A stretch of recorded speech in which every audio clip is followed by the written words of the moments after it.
Veľký potlesk, áno. Veľký potlesk.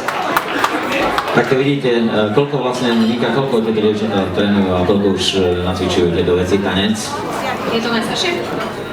3. rok. Takže 3. rok. Keď si to tak zoberieme, za 3 roky tak krásne tancovať, majú určite aj ostatné deti v Košiciach motiváciu, aby tak tancovali. Kultúra pohybu je veľmi dôležitá, ako aj kultúra prejavu, takže ja si myslím, že toto bolo úplne peckové. Tie najmladšie deti koľko tancujú približne? 3 mesiace. Po 3 mesiacoch a také zlaté deti, musím pravdu povedať, že aj rodičov pochváliť, že veľmi dobrá práca a druhá vec, že veľmi dobrá práca s deťmi aj z tejto strany, takže úplne pecka, veľký potlesk. No samozrejme, decka, teraz zatleskajte si a teda aj vy samé a rodičia vám tiež zatleskajú, lebo ste šikovné a po 3 mesiacoch nádherne tancujete. Ste jedničky, výborne.